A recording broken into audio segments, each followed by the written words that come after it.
안녕하세요. 오늘은 9번째 책에 대한 이야기를 나눠보려고 합니다. 이 9번째 책은 사실 중간고사 대체 과제용 서평이에요. 그래서 사실 중간고사를 본 거의 3주 전에 찍었어야 하는 책인데 이제 중간고사로 다들 바쁘고 또 중간고사가 끝나고는 놀아야 하니까 교수님께서 기간을 연장해 주셔서 조금 늦게 찍게 된 영상입니다.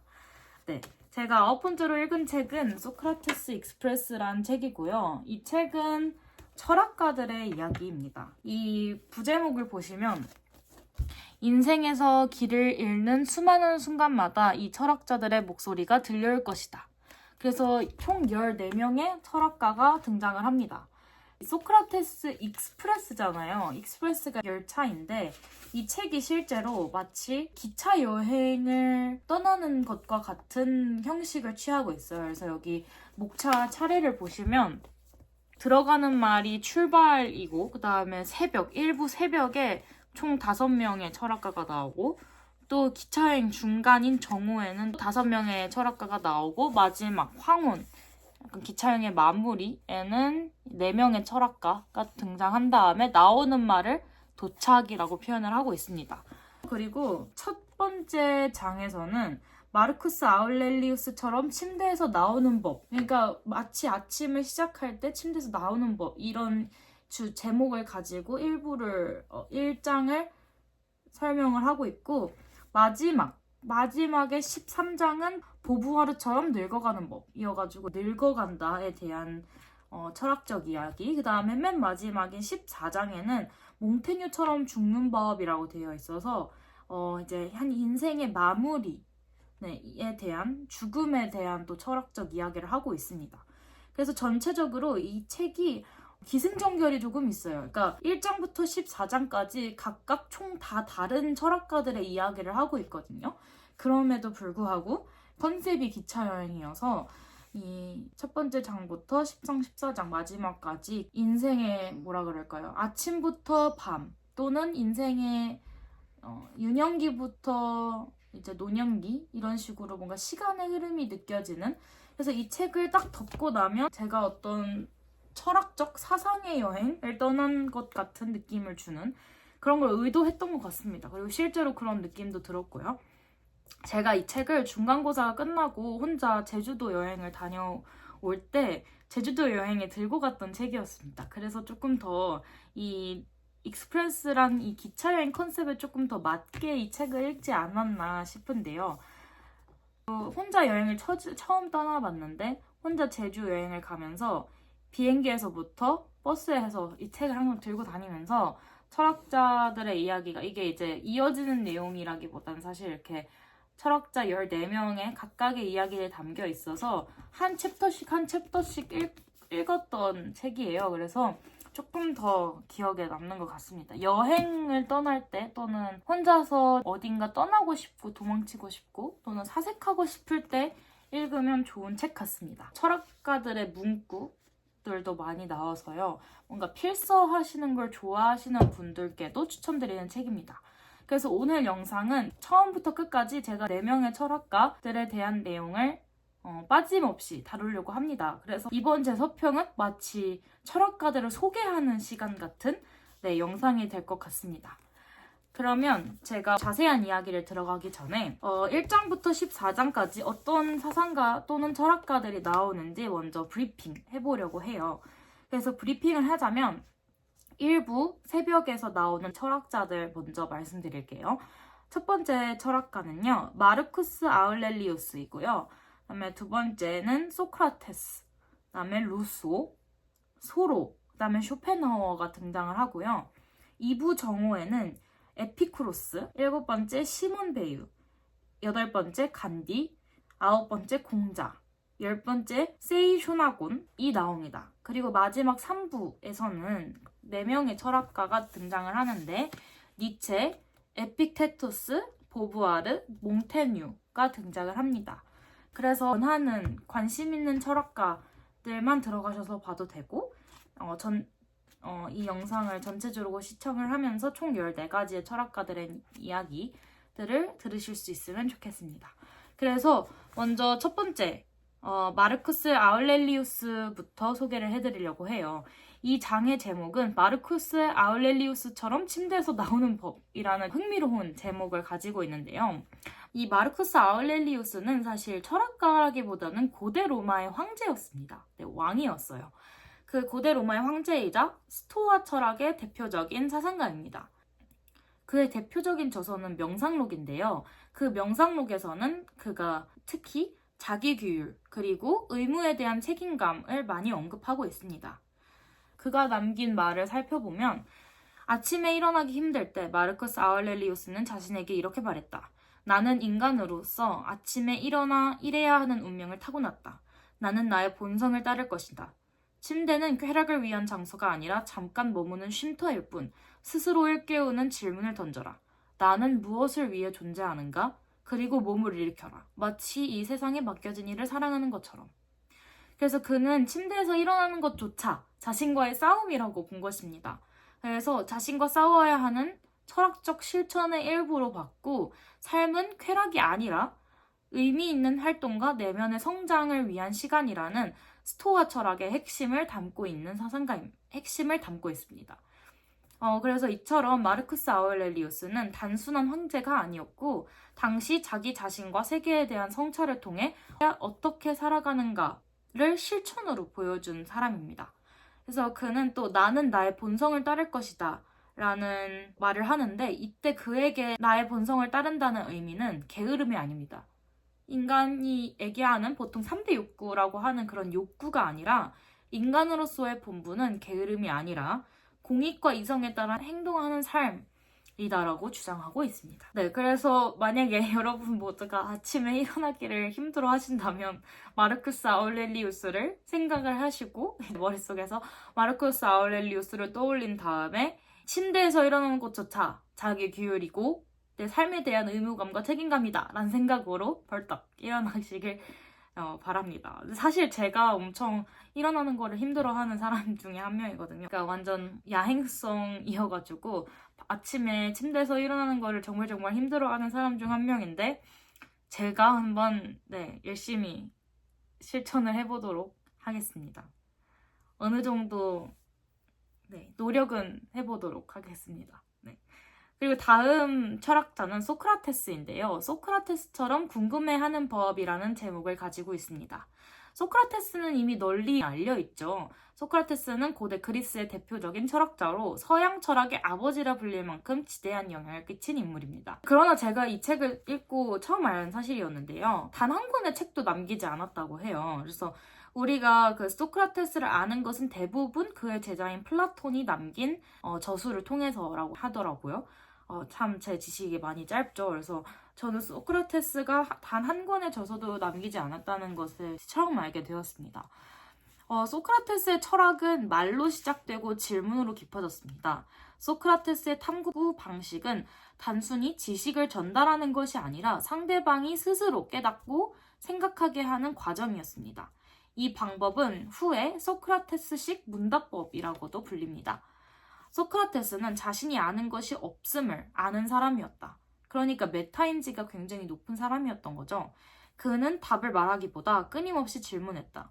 무언가를 알게 되면 그 바탕에 있는 전제를 다시 묻고 그 전제의 전제까지 거슬러 올라갔다. 궁금해하라. 단순히 정보를 얻으려 하지 말고 왜를 5번쯤 더 물어라. 세상의 모든 지식을 벗겨내고 가장 마지막에 남는 가장 순수한 무지를 사랑해라.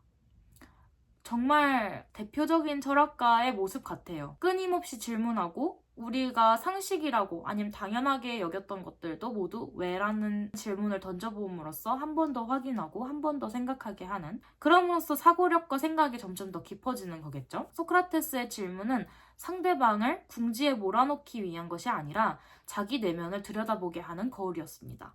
현대 사회에서도 이런 질문하는 태도는 문제 해결력, 비판적 사고, 창의력의 핵심이 됩니다. 세 번째 사상가는 루소인데요. 이 3장의 제목은 루소처럼 걷는 법입니다. 장 라크 루소는 18세기 프랑스 철학자이자 문학가, 교육사상가로 인간 본성, 자유, 자연에 대한 깊은 통찰로 유명합니다. 에밀, 사회계약론, 그리고 자서전적 산문, 고독한 산책가의 몽상은 그의 대표작입니다. 루소에게 걷기는 단순한 운동 또는 행동이 아니었습니다. 그에게 걷기는 자유로운 사유, 감정의 해방, 그리고 자연과의 깊은 대화였습니다. 그래서 이 책에서 이런 문구가 있는데요. 루소에게 걷기는 단순한 이동이 아니었다. 걷는 동안 그는 생각하고 느끼고 자신을 해방시켰다. 그는 자연 속을, 고독 속을, 사색 속을 걸었다. 루소처럼 걷고 싶다면 목적지를 잊어라. 속도를 잊어라. 발걸음이 아니라 마음이 길을 걷게 하라.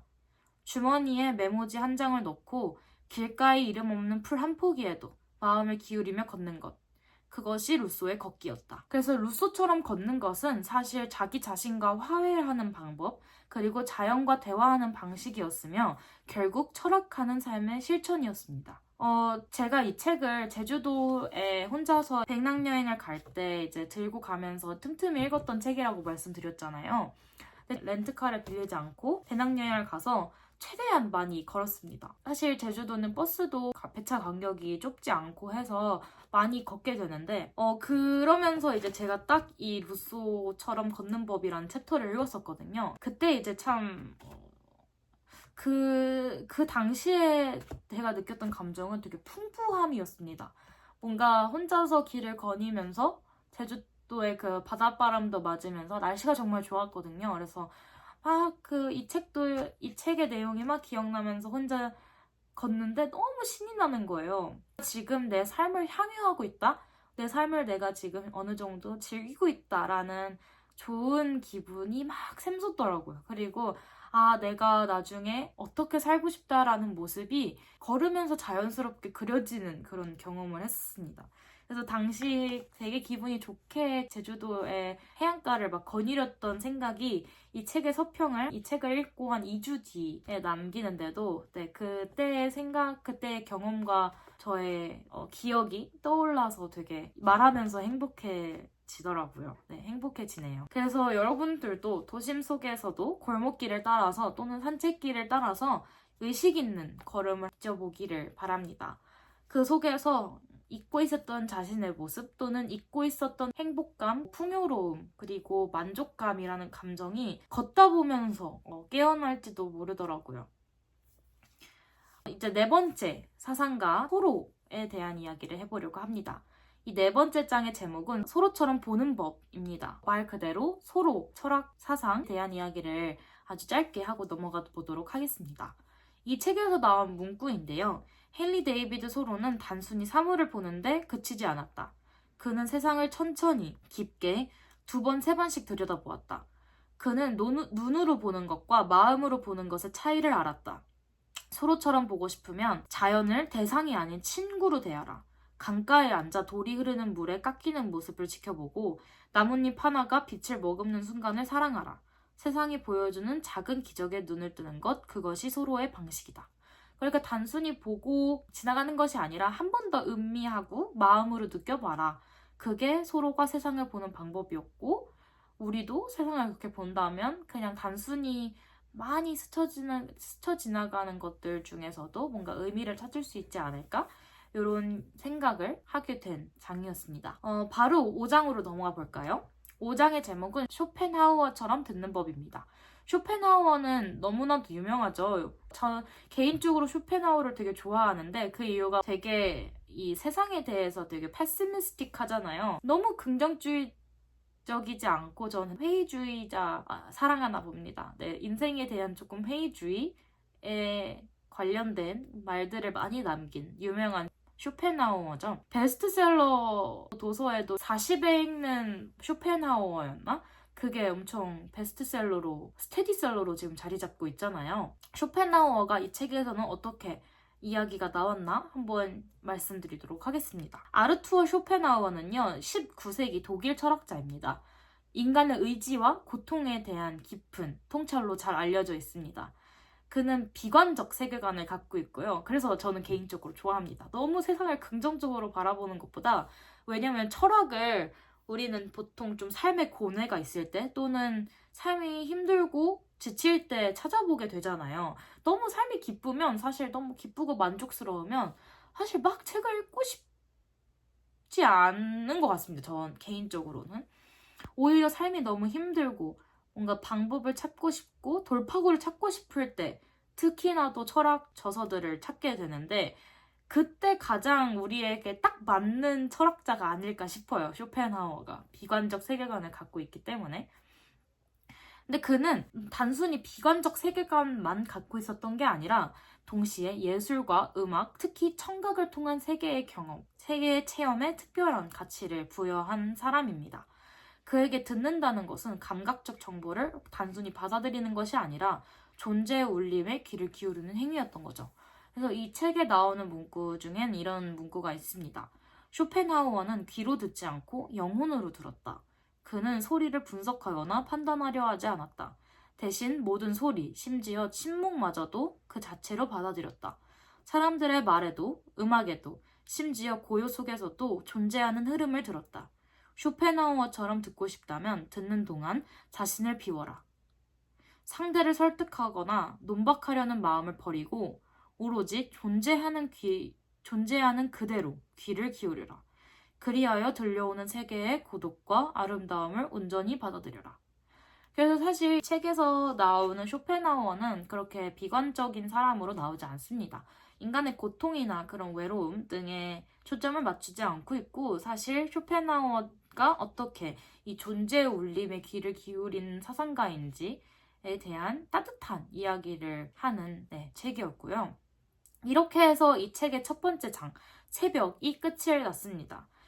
우리가 새벽에 아침 일찍 눈을 뜨면 늦잠을 자서 오후 11시에 눈을 뜬 것보다 더 새소리에 귀를 기울이게 되고 선라이즈를 조금 더 유의 깊게 보게 되잖아요. 그냥 선라이즈를 단순히 보는 것에 그치지 않고 그 선라이즈를 음미하고 두 번, 세 번 생각하고 그것을 즐기게 됩니다. 뭔가 그런 새벽을 상상하면서 그런 아침 일찍 새벽 공기를 마신다라는 상상을 하면서 이 일부 새벽을 읽으면요 조금 더 사색에 젖어들 수가 있는데 일부에 지금까지 설명했던 철학자들을 살펴보면 마르쿠스 아울렐리우스처럼 침대에서 일어나고 그다음에 소크라테스처럼 세상을 궁금해하고 호기심 막 생기게 하고 그다음에 루소처럼 새벽 공기를 마시면서 산책을 나가서 서로처럼 보고 그다음에 쇼펜하우어처럼 새소리를 듣고 이런 느낌의 일부였습니다. 그러니까 이렇게 생각하면서 읽으면 더 재미있더라고요.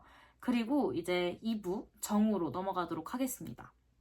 정오에 등장하는 첫 번째 철학가 에피쿠로스부터 이야기를 해보도록 하겠습니다. 6장의 제목은 에피쿠로스처럼 즐기는 법인데요. 제가 이 책을 계속 말하는데 제주도에 갈 때 혼자 읽었었잖아요.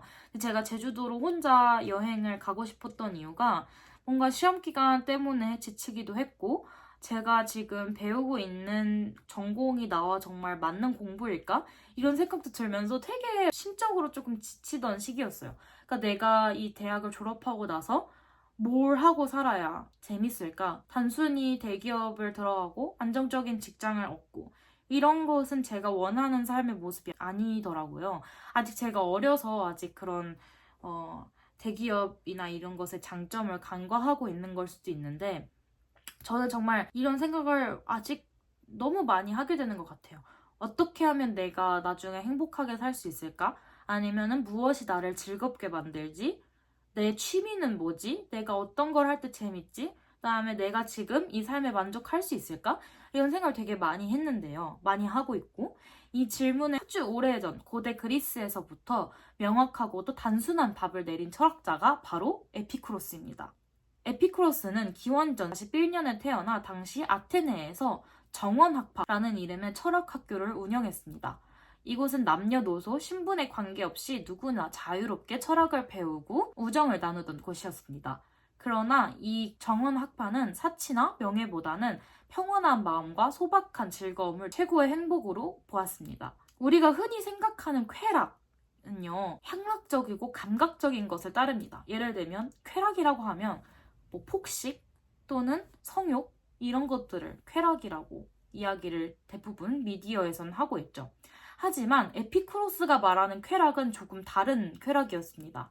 에피쿠로스가 말하는 쾌락은 육체에 고통이 없고 마음이 불안하지 않은 상태를 말한 것이죠. 그는 이제 아타락시아라고 이 상태를 불렀는데요. 아타락시아는 고요하고 평화로운 상태를 이야기를 합니다. 그래서 에피쿠로스는 아타락시아처럼 마음이 고요하고 평화로운 상태를 진정한 쾌락으로 본 것이죠. 그는 이렇게 말합니다. 많이 가진 사람이 아니라 적게 필요로 하는 사람이 부유하다. 그리고 에피쿠로스는 인간의 욕망을 이렇게 구분했습니다. 먼저 첫 번째, 자연적이고 필수적인 욕망. 예를 들면 물, 음식, 잠 등 반드시 채워야 할 것을 자연적이고 필수적인 욕망으로 보았고, 두 번째, 자연적이지만 필수는 아닌 욕망. 예를 들면 미식, 고급 옷, 사치품, 절제하면 괜찮은 것들 있잖아요. 그리고 세 번째, 자연적이지도 필수적이지도 않은 욕망. 예를 들면 권력, 명예, 무한한 부. 근데 특히 에피쿠로스는 이 세 번째 욕망인 자연적이지도 필수적이지도 않은 욕망은 삶을 불안하게 하고 아타락시아에 도달하는 데 방해가 되므로 멀리할수록 좋다고 주장을 했습니다. 요즘 들어 물질주의가 만연한 이 현대사회에 필요한 사상가가 아닐까라는 생각을 하게 되었습니다. 명품을 휘두르고 또 외제차를 타고 다니는 것을 인스타에 자랑하고 미디어에 막 나오면서 이 자랑하고 이런 것들이 만연한 이 물질주의 시대에 필요한 사상가이지 않을까 싶습니다. 그리고 에피쿠로스는 인간이 고통스러워하는 가장 큰 이유 중 하나로 죽음에 대한 두려움을 꼽았습니다. 하지만 그는 이렇게 말합니다. 우리가 살아있는 한 죽음은 없고 우리에게 죽음이 찾아왔을 때는 더 이상 우리는 존재하지 않는다. 너무 논리적이게 잘 말하지 않았나요? 그러니까 우리가 죽음을 두려워할 필요가 없는 이유는 우리가 지금 살아있기 때문에 죽음은 없고 죽음이 찾아왔을 때 우리는 더 이상 존재하지 않는다. 그래서 그는 이제 죽음은 경험되지 않는 상태이므로 두려움의 대상이 아니다라는 논리입니다. 또한 그는 신의 존재는 인정했지만 신이 인간의 삶에 개입하거나 심판하지는 않는다고 보았습니다. 결과적으로 그는 인간이 자유롭고 평온한 삶을 살 수 있다고 믿었던 것이죠. 그리고 에피쿠로스는 우정을 최고의 쾌락으로 보았습니다. 저도 여기에 동감을 하는데요. 친구랑 놀 때 아직까지 제일 재밌는 나이이기 때문에 이 에피쿠로스의 우정을 최고의 쾌락으로 봤다는 이 사상에 너무 100% 공감을 했었습니다. 친구들과의 사색, 담소, 작은 식사 한 끼조차 그는 가장 고귀한 기쁨이 된다고 여겼습니다. 그가 즐겼던 하루의 모습은 다음과 같은데요. 정원의 나무 그늘에 앉아서 빵 한 조각, 맑은 물 한 잔, 친구와의 대화, 침묵 속의 평화. 그에게 이것이 곧 완전한 삶의 형태였습니다. 제가 이 문장을 너무 좋아했는데요. 친구와의 대화, 침묵 속의 평화. 그러니까 대화를 할 때도 재미있고 굳이 막 대화를 이어나가지 않더라도 침묵이 찾아왔을 때도 평화롭고 이런 게 가장 우리가 생각하는 이상적인 친구 관계가 아닐까요? 그래서 이 문장을 제가 너무너무 읽으면서 따로 메모에 적어놓을 정도로 좋아하는 문장이었습니다. 친구와의 대화, 침묵 속 평화. 그래서 에피쿠로스가 우리에게 주는 메시지를 조금 정리를 해보자면 오늘날 우리는 끊임없이 더 많이, 더 빠르게, 더 강하게 무언가를 계속해서 추구하고 있습니다. 하지만 에피쿠로스는 우리에게 이렇게 속삭입니다. 그 모든 것이 없어도 삶은 충분히 기쁘고 고요할 수 있다. 지금 이 순간 따뜻한 차 한 잔, 누군가의 미소, 고요한 여유. 그 안에 삶의 참된 쾌락이 숨어있을지도 모릅니다. 라고요. 그래서 에피쿠로스에 관련한 이 책이 나온 문단을 소개해드리자면 에피쿠로스는 쾌락을 삶의 중심에 놓았지만 진정한 쾌락은 검소함과 함께 온다고 믿었다. 이게 스토아 철학의 대표적인 주장 중 하나이죠. 가장 큰 즐거움은 과하지 않는 것, 충분한 것을 아는 데에서 온다. 감사할 줄 알면서 살아가는 것의 태도를 이야기를 하고 있는 것이죠. 에피쿠로스처럼 즐기고 싶다면 오늘 마시는 따뜻한 물 한 잔에도 행복을 느껴라. 친구와 나누는 짧은 웃음에도 마음을 가득 채워라. 욕망으로 소모하지 말고 감사로 충만하게 하라. 이런 문구가 있어서 소개를 해드리면서 이제 7번째 철학가 시몬 베유로 넘어가도록 하겠습니다. 이 7장의 제목은 시몬 베유처럼 관심을 기울이는 법인데요. 시몬 베유는 20세기 프랑스의 철학자이자 신비주의 사상가로 인간의 고통과 정의, 영혼의 깊이에 천착한 인물입니다. 그녀는 사색가이자 노동가, 활동가였으며 철학을 책상 위가 아니라 고통받는 이들의 삶, 현실 속에서 실천하려고 했던 굉장히 현실주의적인 인물이었습니다. 그러니까 기존의 철학자처럼 우리가 이 철학을 그냥 단순히 책상 위에서 책을 쓰면서 또는 담론으로서 다루고 있을 것이 아니라 현실 속에서 실천해야 한다라고 외치던 실천주의적 인물이기도 했습니다. 배우에게 관심, 어텐션이란 단순히 어떤 것에 집중하는 행위가 아니라고 이 책은 이야기를 합니다. 관심이란 자기 자신을 잠시 비우고 온전히 타인에게 내어주는 정신의 상태였습니다. 그래서 이 책은 이런 문구가 있는데요. 시몬 베이오에게 관심이란 단순히 주목이 아니었다. 그것은 자신의 온 존재를 상대방에게 내어주는 일이었다. 그녀는 진정한 관심이란 판단이나 욕망 없이 타인의 고통을 지켜보는 것이라고 믿었다. 배우처럼 관심을 기울이고 싶다면 듣고 또 들으며 기다려라. 상대방이 말을 끝날 때까지, 그 침묵까지도 함께 있어라. 그리고 네 마음 안에 그 사람을 조용히 초대해라. 라고 이 책에서는 소개를 하고 있습니다. 그래서 뭔가 아무리 누군가와 말다툼을 한다고 하더라도 그 말다툼을 가장 빨리 끝내는 방법은 경청하는 것이겠죠. 이걸 알면서도 참 실천하기 힘든데요. 그 관계가 정말 중요한 관계고 내가 사랑하는 사람이라면 더욱이 잠시 내가 말하고 싶은 것은 참고 시몬 베일가 말한 것처럼 나를 비우고 온전히 나의 정신과 나의 이 두 귀를 내어주는 그런 실천이 필요하지 않을까라는 생각을 책을 읽으면서 하게 되었고요. 특히 부부싸움을 하시거나 또는 친구와 자주 싸운다 아니면 연인과 자주 말다툼을 하고 싸우게 된다라고 하시는 분들께 추천드리는 사상가입니다. 그럼 이제 8번째 장으로 넘어가 볼까요? 8장은 유명한 간디가 나옵니다. 그리고 제목은 간디처럼 싸우는 법이죠. 마하트마 간디는 인도 독립운동의 상징이죠. 그리고 비폭력과 진리의 힘을 세계에 보여준 철학적 투사입니다. 그가 말한 싸움은 누군가를 이기기 위한 것이 아닙니다. 마하트마 간디에게 싸움이란 자신을 믿는 진실을 지키기 위한 조용하고 단호한 저항이었습니다. 그래서 이 책은 이런 문구가 있는데요. 간디는 힘으로 싸우지 않았다. 그는 끝없는 인내와 부드러운 단호함으로 싸웠다.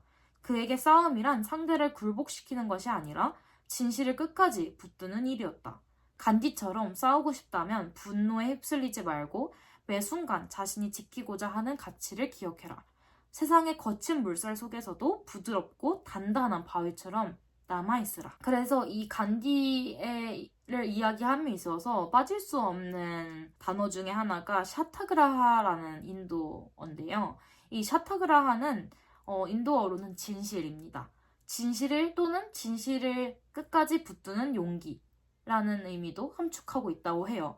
그래서 샤타그라하는 단순한 반항이 아니라 진실에 대한 나의 사랑과 헌신이라고도 합니다. 물러서지는 않되 공격하지도 않는 자세. 마음은 흔들리되 내 안의 원칙을 굳게 믿고 고수하는 자세를 샤타그라하라고 한다고 합니다.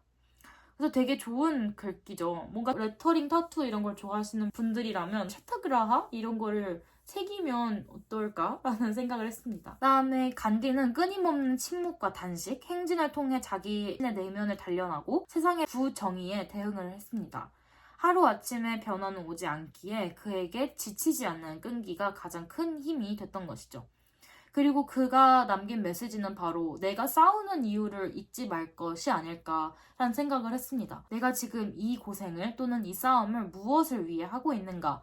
이 생각이 흐트러지는 순간 그 싸움에서 패배하기 훨씬 더 쉬워진다는 간디의 뭔가 가르침 이 장에서 이야기를 하고 있는 것 같습니다. 그래서 나 자신이 무엇을 지키고자 하는지를 매 순간 되새겨야 하고 싸움이 목적이 아니라 그 싸움을 통해 지키려는 가치 자체가 핵심이다. 라는 메시지를 간디는 던지고 있습니다. 과거에서 우리는 가르침을 얻어야 하는 게 현재에도 너무 많은 싸움들이 있잖아요. 단순히 도로 위에서 운전을 하면서도 그런 도로 위의 싸움부터 시작해서 국가 간의 싸움, 외교적 싸움, 정치적 싸움 특히 요즘은 이제 트럼프가 무역 전쟁을 거의 선포했죠.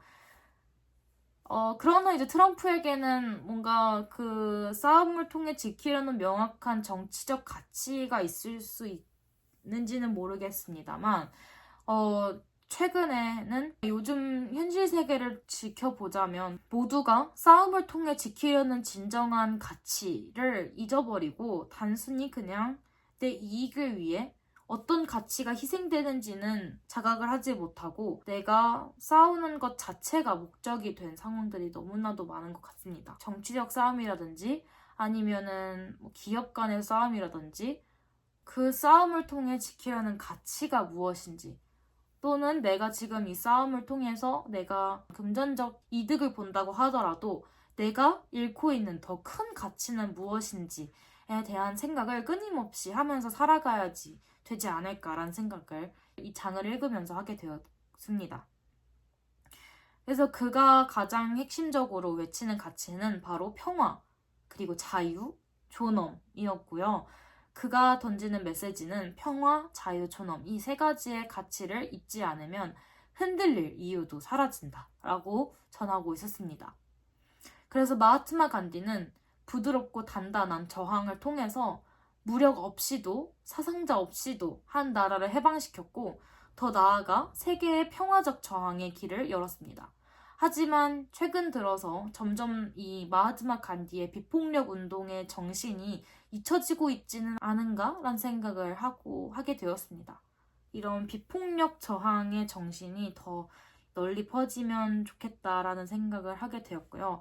이런 조금 더 비폭력적인 세상 그리고 조금 더 나은 세상이 오려면 어떻게 해야 할까 생각을 해봤는데 정말 어렸을 때부터 이런 철학 이야기를 많이 읽고 철학적 생각을 많이 하게 되면 자연스럽게 더 좋은 세상이 오지 않을까라는 생각을 이렇게 늦게 깨달았던 것 같습니다. 사실 제가 어렸을 땐 그렇게 책과 가까이 하는 사람이 아니었기 때문에 그래서 더 요즘에 책을 읽으려고 노력을 하고 있는 건데 어렸을 때 이 책을 조금 더 일찍 읽고 생각을 하고 사색에 빠졌더라면 제가 지금 어떤 사람이 되어 있었을까에 대한 후회가 남기도 하더라고요. 그래서 철학이 정말 세상을 더 나은 세상 그리고 나의 삶을 조금 더 나은 삶으로 만드는 정말 좋은 도구라는 것을 책을 읽고 서평을 남기면서 한 번 다시 깨달았습니다. 그럼 이제 9장 공자처럼 친절을 베푸는 법으로 넘어가도록 하겠습니다. 우리는 살아가면서 이런 질문을 종종 던집니다.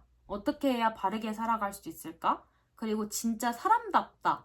그리고 정말 정이 많고 정말 저 사람은 사람이 인물이 좋다. 라고 하는 것은 어떤 걸까? 그 질문에 2500년 전 아주 담백하고도 깊이 있는 대답을 내놓은 사람이 바로 공자입니다. 공자는 기원전 6세기 춘추시대의 혼란 속에서 태어난 사상가입니다. 그는 세상을 직접 바꾸기보다는 사람을 바르게 세우면 세상도 달라질 것이라고 믿은 철학가인 거죠. 그래서 그는 평생 교육자이자 실천가로서 살았고 그의 사상은 동아시아의 수천 년 문명의 중심이 되어 있죠. 그의 대표 저작은 직접 쓴 글이 아니라 제자들이 기록한 논어입니다. 그래서 이것도 새로 알게 된 사실이었습니다. 논어가 공자가 직접 쓴 책이 아니라 그의 제자들이 남긴 책이라는 것을요. 소크라테스의 제자인 플라톤이 남긴 것이랑 비슷하죠. 그리고 이 논어에는 짧은 문장 속에 깊은 삶의 지혜가 응축되어 있습니다. 공자의 핵심 사상은 인인데요. 이 인을 중심으로 공자는 이야기를 합니다. 인자는 사람을 사랑하는 자다. 그래서 여기서 사람을 사랑한다는 것은 단지 감정적인 친절에서 끝나는 게 아니라 상대방을 이해하려는 마음, 그리고 내가 받기 원하는 대로 베푸는 태도, 즉 사람다움을 실천하는 것이라고 이야기를 하고 있습니다. 그러면 사람다움을 실천하는 것은 무엇일까요? 그가 이야기하는 사람다움의 실천은 바로 예와 효입니다. 공자는 인을 구체적으로 실천하는 방법으로 예 그리고 효를 드는데요. 예는 인의 표현이며 사람을 사람답게 만든다라는 말을 남기기도 했죠. 또한 그는 효를 굉장히 중요하게 생각했습니다. 부모를 공경하고 조상에게 감사하며 자신의 뿌리를 잊지 않는 태도가 모든 도덕의 시작이라는 것이죠. 그래서 공자가 추구한 사회는 바로 군자와 소인인데요. 공자는 이기적인 계산적인 소인이 아니라 덕으로 세상을 밝히는 군자가 되라고 되라는 가르침을 널리 펼쳤습니다. 군자는 자신을 끊임없이 반성하고 남의 말을 잘 듣고 욕망보다 도리를 따르는 사람을 군자라고 이야기를 하고, 또 군자는 겉보다 속이 더 단단한 사람, 외유내경의 사람을 정말 진정한 군자의 참된 모습이라 보았고, 말보다 행동이 앞서는 사람, 군자라고 보았습니다. 요즘 우리는 친절과 존중이 점점 사라지는 시대를 겪고 있다고 생각을 합니다. 그러나 공자는 인을 강조를 하면서 작은 말 한마디, 작은 배려 하나가 사람 사이를 바꾸고 세상을 바꾼다라고 주장을 하고 있습니다. 그의 가르침은 지금도 이렇게 속삭이는데요. 먼저 사람이 되어라. 그러면 길은 저절로 열린다. 여기에서 공자가 이야기하는 사람은 바로 군자가 되는 것이겠죠.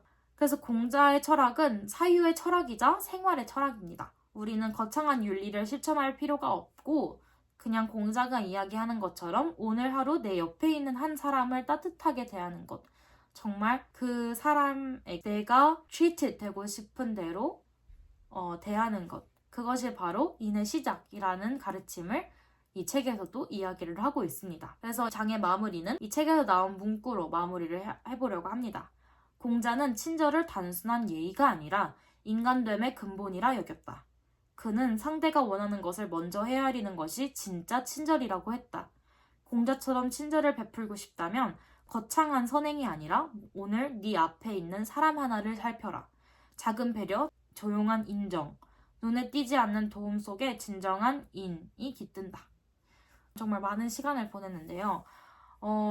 제가 엄마에게 자식으로서가 아니라 그냥 하나의 사람으로서 인간 대 인간의 시간을 보냈기를, 엄마에게도 그런 시간이 되었기를 속으로 뭔가 바라면서 지내고 왔습니다. 그래서 공자는 정말 상대의 마음을 미리 헤아리는 것을 핵심적으로 여겼고, 공자는 기소불욕, 물시어인, 내가 원하는 것을 남에게도 하지 말아라. 정말 짧은 문장이지만 정말 밀도 있는 말들을 많이 남겼더라고요.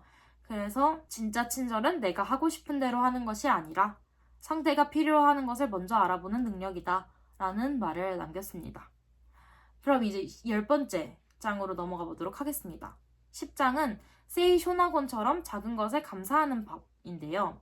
세이쇼나곤은 궁정의 화려함 속에서도 매일 작은 순간을 사랑했다고 합니다. 흩날리는 벚꽃, 비단 옷에 살짝 불린 매듭, 겨울 아침의 따뜻한 찻잔. 그녀는 사소한 아름다움을 기록함으로써 삶을 찬란하게 만들었다. 쇼나건처럼 감사하고 싶다면 거대한 행복을 기다리지 말아라. 오늘 눈에 스친 햇살 한 줄기에 새벽 바람 한 점에 이름 없는 기쁨을 느껴라. 현대를 살아가는 우리는 흔히 뭔가 대단한 것 또는 성과 있는 것에만 주목을 하지만 쇼나곤은 그것과 정반대로 눈에 잘 띄지 않는 기쁨, 이름을 붙일 수 없는 감정들을 소중히 여겼다고 합니다. 그리고 이 책을 읽으면서 세이쇼나곤이라는 이 철학자에 대한 이야기들을 읽으면서 이 세이쇼나곤의 태도는 오늘날 좀 바쁘고 정신없는 일상 속에서도 나 역시 지금 이 순간을 충분히 느끼고 감사할 수 있음을 뭔가 일깨워주는 책이었습니다. 또한 이 세이쇼나곤의 장을 읽으면서 그 문구들이, 세이쇼나곤의 책에 담긴 문구들이 조금 군데군데 등장을 했는데, 그녀의 글에는 감정의 솔직함과 개인적인 취향에 대한 자부심이 담겨 있더라고요. 그러니까 나의 취향에 자부심을 느끼는 것이 얼마나 나의 삶을 풍요롭게 해줄 수 있는지를 간접적으로 경험할 수 있었던 것 같습니다. 그리고 남들이 유치하다고 하더라도 그거는 내 취향이고, 그런 유치한 취향에서도 자부심을 갖고 나의 취향을 존중해주는 그런 삶의 태도가 조금 더 재미있고 행복하게 살 수 있는 삶의 태도가 아닐까라는 생각을 또 하게 되었고요. 정말 이 장을 읽으면서는 시대를 넘어 읽은이로 하여금 뭔가 미소 짓게 만드는 장이었습니다. 좋은 것은 좋다고 싫다는 것은 싫다고 말할 줄 아는 것처럼 보인 이 세이쇼나곤의 글은 문학이란 결국 인간을 솔직하게 드러내는 기록이라는 점을 또 제게 일깨워 주었습니다. 이렇게 2부 정오에 담긴 철학자들의 이야기를 끝냈습니다. 그래서 정오는 뭔가 가장 활기차고 내가 깨어있을 시간이잖아요. 이 정오는 점심을 먹고 막 사람들이 분주하게 자기 삶을 살아가는 그 정 가운데 나도 놓여있다라는 생각을 하면서 다시 한번 생각을 해보면 재밌어요. 그래서 6장에서는 이제 에피쿠로스처럼 즐기는 방법에 대한 이야기를 했잖아요. 그러니까 그 마음의 평온한 상태를 갖고 내 이 정신없이 흘러가는 이 정오에서도 평온하게 내 삶을 즐기는 방법. 그리고 시몬 베유처럼 내 주변을 바쁘게 지나가는 사람들이 있더라도 현실을 살아가는 사람들 속에서도 그 사람들과 내 삶에 관심을 기울이고, 간디처럼 내가 정진해야 할 것이 있을 때 내가 그것을 왜 정진해야 하는지, 내가 왜 지금 이렇게 힘들게 또는 노력을 하면서 현실을 살아가야 하는지 가치를 한 번 더 되새겨보고, 공자처럼 정오에는 사람을 가장 많이 만날 때잖아요. 내가 만나는 사람들에게 인정을 베풀고 배려를 해주고, 세이소나곤처럼 내 삶에 또는 작은 일에도 작은 내 취향에도 자부심을 느끼고 작은 것에도 기뻐하는 그런 감정들을 느끼면서 이 점심 먹은 후를 살아간다라고 상상을 하면서 읽으면 조금 더 재미있게 느껴지실 거예요. 그럼 마지막 3부 황혼으로 넘어가 보도록 하겠습니다. 3부 황혼은 이제 노을이 지는 때를 상상하면서 읽으시면 좋아요. 이제 삶이 조금 저물어 간다 또는 나의 하루가 저물어 간다 라는 생각을 하면서 읽으면 조금 더 재미있게 읽히실 겁니다. 그래서 3부의 황혼에서 나오는 이제 11번째 장인 니체처럼 후회하지 않는 법에 대한 이야기를 해보도록 하겠습니다. 후회란 것은 정말 피할 수 없는 감정이죠. 여러분은 평소에 어떤 후회를 해보셨나요? 뭔가 왜 그때 그런 선택을 했을까? 아니면 그때 그런 선택을 했더라면, 뭔가 아니면 조금만 더 용기를 냈더라면, 조금만 더 공부를 했더라면, 이런 후회를 하면서 정말 때때로 과거로 돌아가고 싶은 순간들이 정말 많습니다.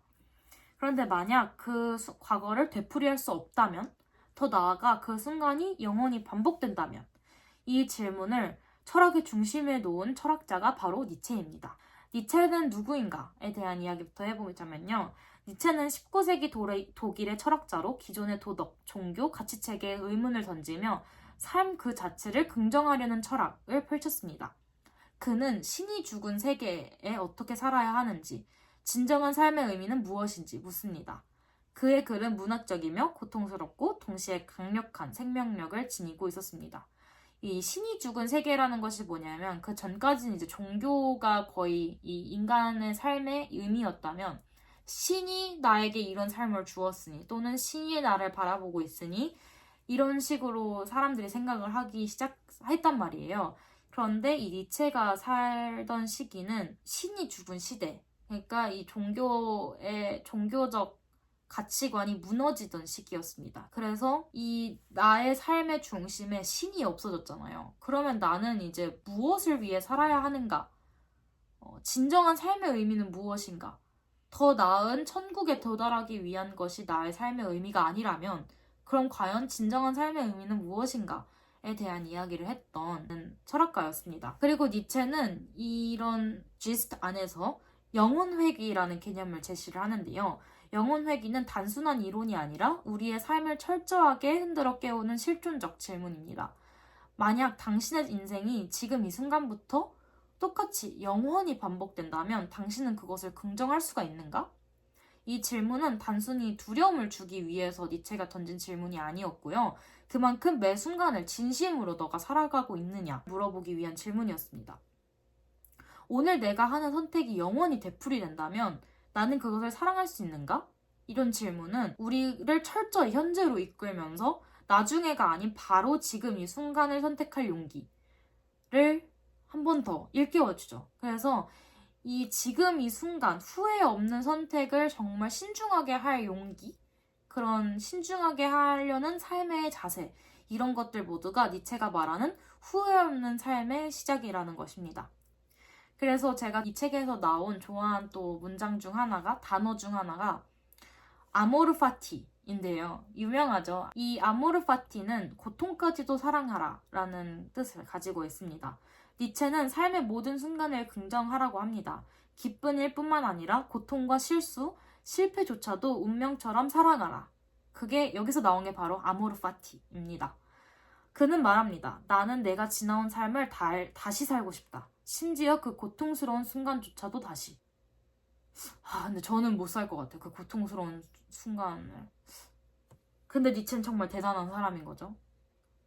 그리고 그는 정말 니체는 자신의 삶을 너무나도 사랑한 사람인 것 같습니다. 아모르 파티의 한국 번역 단어처럼 운명을 사랑하는 거죠. 니체의 위대함은 완벽한 삶을 말하는 것이 아니라 모든 나의 삶을 나의 일부로 받아들이는 용기를 말하는 데에 있습니다. 그래서 이 니체가 현대사회의 한 사람의 삶에 주는 메시지를 생각을 해보면 오늘날 우리는 성공과 효율을 기준으로 삶을 측정을 하는데 이게 내 커리어에 도움이 될까? 또는 남보다 내가 뒤처지지는 않을까? 그러다 보니 우리는 자주 남의 삶을 살고 있다. 그래서 나의 선택을 의심하고 결국 후회와 불안 속에 사로잡히곤 합니다. 제가 좀 많이 특히 그런 것 같아요. 그러니까 나의 선택을 자주 의심하곤 하는데 그런 저에게 메시지를 던지는 책이었습니다. 니체가 남처럼 살지 말라. 네 삶의 주인은 오직 너다. 그리고 너가 사랑하지 못할 삶은 선택하지 마라. 그래서 저는 이 니체를 처음 읽었을 때 좀 당황스럽기도 했는데요. 왜냐면 그의 문구들을 보면은 조금 격렬하고 때로는 냉소적이기도 하거든요. 하지만 뭔가 이 장을 끝날 때쯤 곱씹어보면서 생각을 해보면 문구나 이런 말투는 냉소적일 수는 있어도 정말 어떻게 하면 자신의 삶을 그렇게 사랑할 수 있었을까? 뭔가 놀라움을 주는 철학가였습니다. 그는 삶을 진심으로 사랑하던 사람이었고 단지 그 사랑이 현실의 불완전까지 껴안는 깊은 사랑이었던 것이죠. 그래서 정말 고통스러운 순간까지 또 자신의 삶을 정말 사랑했던 철학가여서 배울 점이 큰 것 같습니다. 그래서 이 장을 마무리하고 싶은 문구가 있는데요. 살아라, 네가 선택한 삶을 후회 없게, 강하게, 그리고 아름답게. 이렇게 이야기를 하면서 이제 다음 장 12장으로 넘어가 보도록 하겠습니다. 12장, 에픽테토스처럼 역경에 대하는 법인데요. 에픽테토스는 고대 로마 시대의 스토아 철학자이며 한때는 노예의 신분이었습니다. 하지만 그는 가장 자유로운 정신의 철학자로 살아갔습니다. 그가 남긴 메시지는 지금 이 시대에도 심리적 회복력, resilience와 내면의 힘을 일깨워주는 강력한 지침이 됩니다. 그래서 에픽테토스를 생각하면 떠오르는 단어 중 하나가 회복 탄력성입니다. 에픽테토스의 그래서 역경 대처 철학 5가지 원칙에 대한 이야기를 먼저 해보고 넘어가도록 하겠습니다. 첫 번째 원칙, 통제할 수 없는 것은 내려놓아라. 두 번째 원칙, 고통의 진짜 근원은 외부가 아니라 내부이다. 제가 이 원칙을 너무 뼈가 올리는 원칙이었는데요. 역경은 외부에서 오지만 그것을 고통으로 만들지 말지는 내 선택이라는 말입니다.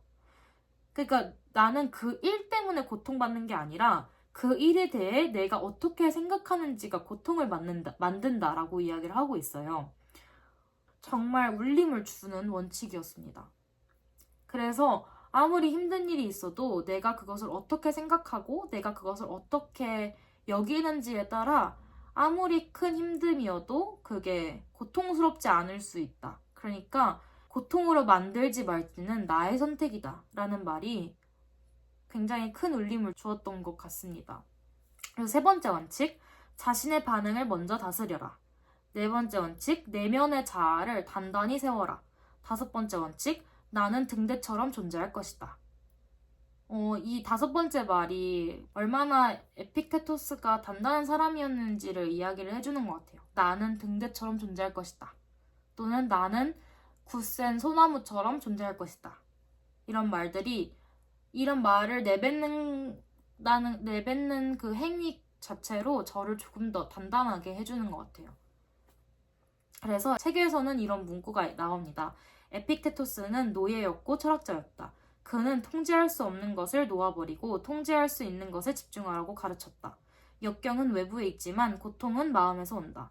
에픽테토스처럼 대처하고 싶다면 세상의 부정의에 화내기 전에 내 반응을 먼저 다스려라. 견고한 자아를 세워라.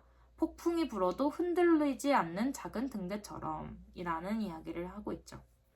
그리고 13번째 철학자로 넘어가 볼까요? 13번째 철학자는 보부아르입니다. 그리고 보부아르처럼 늙어가는 방법에 대한 이야기를 이 책은 하고 있습니다. 시몬 드 보부아르는요, 20세기 프랑스 철학자이자 작가, 실존주의자이며 여성 해방운동의 상징적인 인물이기도 합니다. 그녀는 되게 유명한 책이죠. 제2의 성으로 여성 존재를 새롭게 정의했을 뿐 아니라 후기 저작, 노년을 통해 우리가 외면해온 주제인 늙어간다는 것에 대한 철학적 성찰을 담담하게 펼쳐낸 사람입니다. 우리 주변에서 늙어감으로써 마음이 저리게 하는 존재는 바로 우리의 엄마, 아빠, 그리고 할머니, 할아버지가 아닐까 해요. 엄마, 아빠가 점점 주름이 조금 더 생기고 하나, 둘씩 어디가 아프다고 하고 허리가 아프다고 하고 이런 늙어가는 것에 대한 늙음에 대한 나의 태도 점검하게 해주고 내가 늙어가는 우리 엄마, 아빠 또는 할머니, 할아버지를 대하는 방법에 대한 하나의 해결책 또는 방향을 찾게 해준 장이었습니다. 그래서 보부아르는 이렇게 이야기를 하는데요. 늙음은 개인의 실패가 아니라 인간 존재의 필연이다. 나이 듦은 부끄러운 일이 아니라 살아있다는 증거이다. 그래서 이 책은 이렇게 이야기를 합니다. 보부아르처럼 늙고 싶다면 시간을 감추지 말고 시간과 함께 걸어가라. 젊음에 집착하기보다 나이든 나를 알아가라. 주름진 손등 위에도 하나의 삶이 흐르고 있음을 존중하라. 그러니까 할머니, 할아버지 정도 나이가 되면은 늙음에 대한 어느 정도 깨달음 그리고 늙는다는 것을 이미 받아들인 나이인 것 같아요. 근데 50대 정도의 40, 50대의 부모님 나이에게 도움이 되는 철학자가 아닐까 합니다. 그래서 늙음에 대해 내가 늙어가고 있다는 사실에 속이 상하거나 조금 우울해진다면 특히 40, 50대 분들께 추천드리는 사상가였습니다. 그럼 이제 늙음이 아니라 죽음에 대한 이야기를 한 철학자로 넘어가 보도록 하겠습니다. 14장 몽테뉴가 바로 이 죽음에 대한 이야기를 한 철학자인데요. 14장의 제목은 몽테뉴처럼 죽는 법입니다. 미셸 드 몽테뉴는 16세기 프랑스의 철학자이자 수필 문학의 창시자로 알려져 있습니다. 그의 대표작 수상록에서는 사소한 일상부터 철학, 인성본성, 인간본성, 죽음에 이르기까지 폭넓은 성체를 담고 있으며 특히 죽음을 바라보는 그의 태도는 지금까지도 많은 사람들에게 울림을 줍니다. 그래서 책에서 등장한 문구는 이런 문구가 있었는데요. 몽테뉴는 죽음을 삶의 일부로 받아들였다. 그는 죽음은 삶을 망치는 것이 아니라 완성하는 것이라 믿었다. 몽테뉴처럼 죽고 싶다면 죽음을 공포의 대상이 아니라 오래된 친구처럼 맞이하라. 오늘 하루를 살아가는 동안 이미 죽음과 동행하고 있다는 것을 잊지 말라. 그리하여 매 순간을 완성된 문장처럼 살아내라. 그리고 또 이런 글귀들도 있습니다. 죽는 법을 배우는 것은 사는 방법을 배우는 것이다. 그래서 그 몽테뉴는 죽음을 삶의 끝이 아니라 삶의 일부로서 미리 연습해야 하는 것이라고 여겼습니다. 죽음을 떠올리는 것이 정말 두려운 일이 아니라 지금 이 순간을 더욱 성실하게 살아가게 만드는 힘이 될 수 있습니다. 그러니까 그에게 죽음을 떠올리는 일은 지금 이 순간을 더욱 성실하게 만드는 힘이었던 것이죠. 그래서 이렇게 3부인 황혼까지 마무리를 했는데요. 3부는 정말 내가 늙어가고 뭔가 인생이 다 저물어서 내 인생을 주마등처럼 회상해보는 느낌을 상상하면서 읽으면 더 공감이 되실 거예요. 제가 정말 나이가 들어서 죽는 순간을 상상을 해보면 1장에서 얘기하는 니체처럼 후회하지 않는 법을 떠올리면서 내가 정말 후회 없는 삶을 살았는가? 내가 매 순간 후회 없는 삶을 위해 노력을 했을까를 다 되짚어보고 후회하지 않게 내 삶을 후회 없이 살았는가? 이런 생각을 되짚어보고 또 에픽테토스를 생각해보면서 내가 지금까지 역경 슬기롭게 대처했던가? 이런 얘기도 생각을 하면서 그래서 에픽테토스가 이야기한 고통의 진짜 근원은 외부가 아니라 내부다 란 말처럼 내가 이런 역경이나 삶의 힘든 순간들이 닥쳐왔을 때 슬기롭게 해결해 나갔었던가? 이런 생각도 한번 해보고 보부하루처럼 내가 늙어가고 그다음에 몽탱이처럼 죽음을 생각을 해보고 앞에 초월한 상태로 죽음을 받아들이고 이런 자세들을 이야기한 것이 바로 3부의 황혼이었습니다.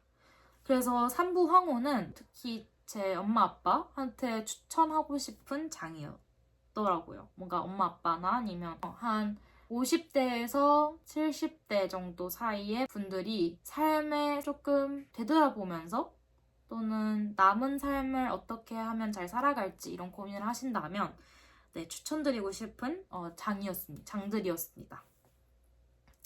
그래서 이렇게 지금까지 14명의 철학자들과 함께 어떻게 살지, 어떻게 생각할지, 그리고 어떻게 버틸지에 대한 이야기를 나눠봤어요. 14명의 철학자들은 각각 시대도 다르고 분위기도 정말 다르지만 공통점이 있습니다. 바로 그들은 모두 진짜 나답게 사는 법을 고민을 하고 그 고민에 대한 해답을 찾으려고 노력한 사람들이었던 거죠.